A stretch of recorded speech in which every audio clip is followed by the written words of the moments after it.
guess I'm never really sure.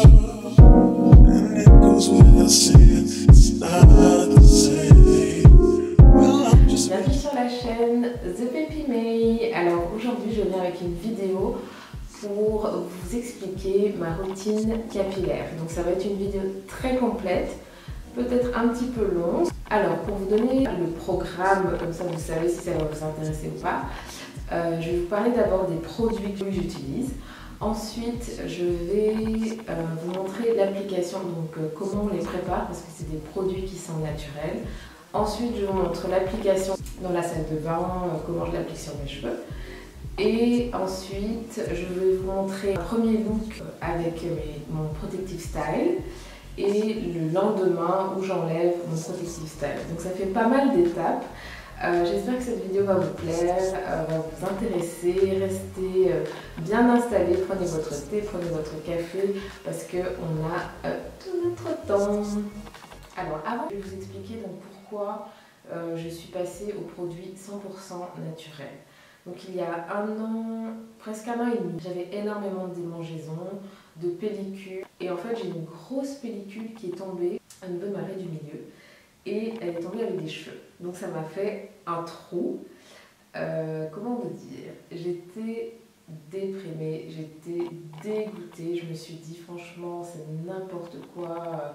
Les produits qu'on vend et je me disais mais quelle horreur, je ne vais plus jamais pouvoir faire de raie au milieu, c'était horrible. Comme vous pouvez le voir, je n'ai pas de trou, donc mes cheveux ont repoussé. Il faut être à l'écoute de ses cheveux tout le temps, il faut, lorsque vous avez des démangeaisons, votre cuir chevelu qui brûle, qui chauffe, ça veut dire qu'il ne va pas bien.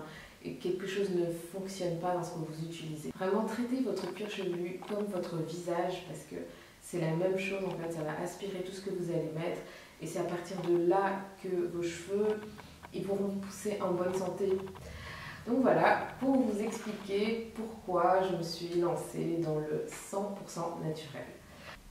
Alors la poudre de Shikakai, donc c'est une poudre que j'achète chez Aromazone à 3,90 €. C'est une poudre indienne qui a des propriétés lavantes. Vous allez vite comprendre pourquoi je l'ai choisie. Quand j'ai vu prévenir les pellicules, favoriser la pousse des cheveux, je me suis dit c'est ça qui me faut. J'en suis vraiment fan. Je recommande ce produit. Bien sûr à essayer, on ne sait jamais si ça fonctionne sur nous ou pas. Donc je vais commencer par les deux désavantages et ensuite les avantages.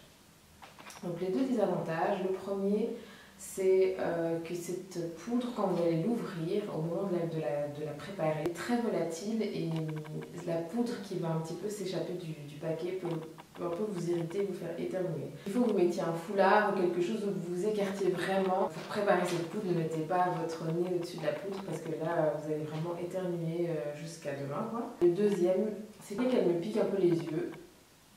D'autres fois non, donc et peut-être je dirais un troisième désavantage, l'application, c'est une pâte à appliquer. On n'a pas l'habitude en fait quand on utilise tout le temps des shampoings liquides, on met le shampoing liquide, on moule, on fait mousser le truc, là c'est une pâte qu'il faut laisser poser, c'est un peu différent. Je trouve que les résultats en valent la peine. Donc les aspects positifs, c'est que je n'ai plus de démangeaisons, mon crâne est hyper bien nettoyé à chaque fois, je sens vraiment cette sensation de fraîcheur, je sens qu'il est purifié, c'est un petit peu, je dirais comme le masque d'argile pour le visage, mais là c'est pas l'argile, c'est cette poudre pour le cuir chevelu, donc ça le fait respirer, ça le nettoie en profondeur.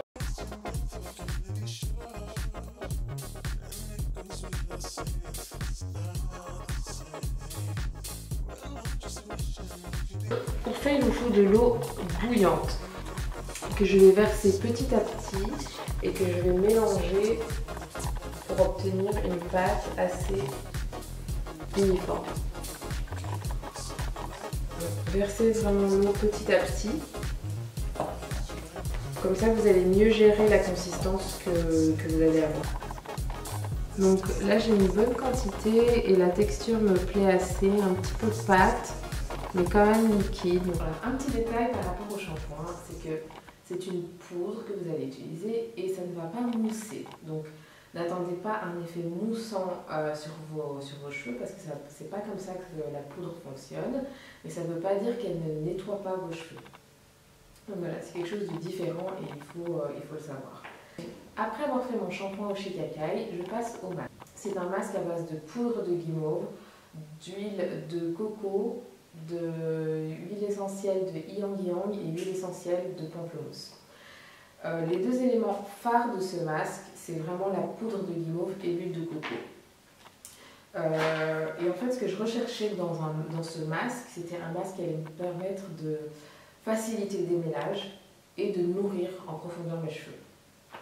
Et la poudre de guimauve, je dois dire que c'est vraiment un produit qui est exceptionnel. Je ne m'attendais pas du tout à ça. En fait, c'est un aspect quand vous allez le préparer qui est un peu gluant, comme du gombo si vous connaissez le gombo. Et en fait, cet aspect gluant va faire que ça va gainer vos cheveux, ça va permettre que le démêlage soit beaucoup plus facile. Comme ils le disent, qui permet de démêler, d'embellir, adoucissante, apaisante. Ouais, je confirme. Et en fait, les points négatifs, mais je crois que j'en ai pas. Je dirais l'application. L'application qui est un peu comme la poudre de shikakai, mais voilà, c'est des poudres. Il faut les mélanger, il faut faire cette préparation, ensuite il faut poser sur les cheveux.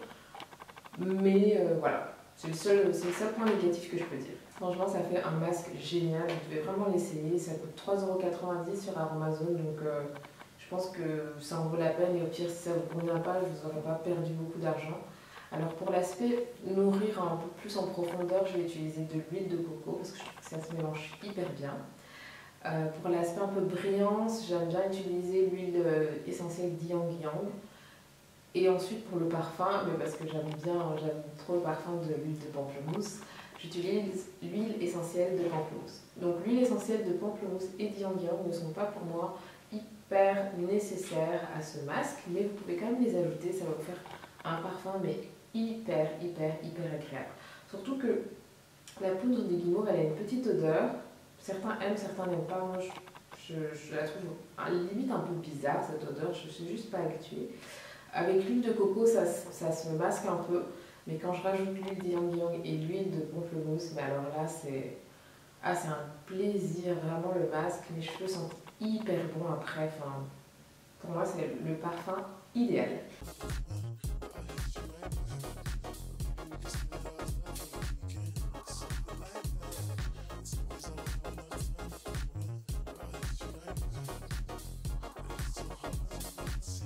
On va mélanger en fait avec de l'eau bouillante.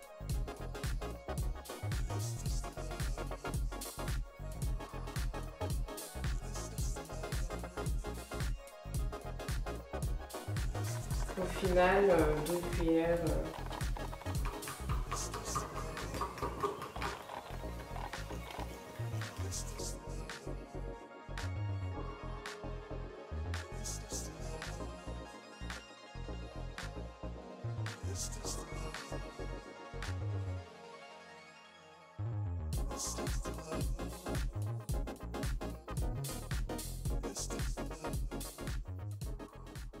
Alors, ensuite, après avoir fait mon shampoing et mon masque, je rince et je vais du coup faire mes twists avec une crème, donc un lait capillaire, donc une recette que j'ai trouvée sur internet, sur un blog. Si cette recette vous intéresse, n'hésitez pas à me le dire en commentaire et je vous partagerai le lien. J'utilise cette recette aussi depuis 1 an et je suis ravie. Mes cheveux ont vraiment tout ce qu'il faut. J'utilise pour faire mes twists, pour coiffer, pour nourrir. Elle est faite à 70% d'eau, je pense, 30% d'huile. Moi, c'est le bon équilibre pour mes cheveux en fait, pour qu'ils soient nourris, hydratés sans être trop gras. Alors, un point essentiel par rapport à ma routine et ma façon de voir les choses, c'est que je déteste multiplier les produits. Perdre toute une journée à faire des soins. J'aime pas quand c'est compliqué, quand il y a trop de choses à faire, j'ai plus envie et je vais pas le faire au final. Là, ce que je fais, c'est vrai que ça peut paraître compliqué un peu, mais j'essaie vraiment de minimiser. J'ai un shampoing, un masque, une crème, basta. Après, je pourrais faire plus, mais pour l'instant, j'en suis pas à ce stade de pouvoir faire plus. Donc, Quand je ferai plus, quand j'ai un peu plus de temps pour faire des bains d'huile, pour faire d'autres soins un peu plus précis, je le ferai. Mais là, je me dis, c'est vraiment la routine de base qu'il faut avoir, que je dois entretenir, que je dois faire en fait. Et concernant la fréquence du shampoing, donc moi je fais un shampoing toutes les 2 à 3 semaines. Comme je vous disais, je déteste passer trop de temps sur mes cheveux. Ça peut paraître long pour certaines, mais vous pouvez, je pense, très bien le faire une fois par semaine.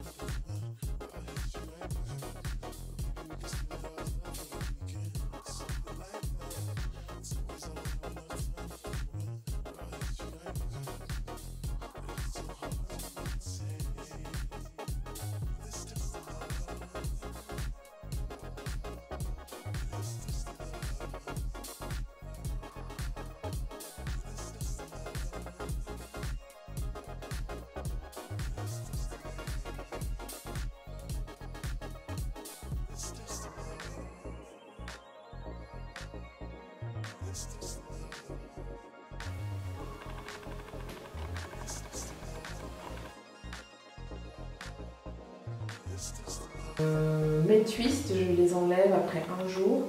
En tout cas, je les enlève quand toute l'eau a été aspirée par mes cheveux. Parce que si j'enlève mes twists avant, le stylisme, quelque part, les ondulations n'auront pas tenu, donc ça aura servi à rien. Et donc, pendant ces 2 semaines, ce que je fais, c'est que je garde mes cheveux 5 jours, je dirais. Par exemple, là, ça fait le troisième jour après avoir enlevé mes twists.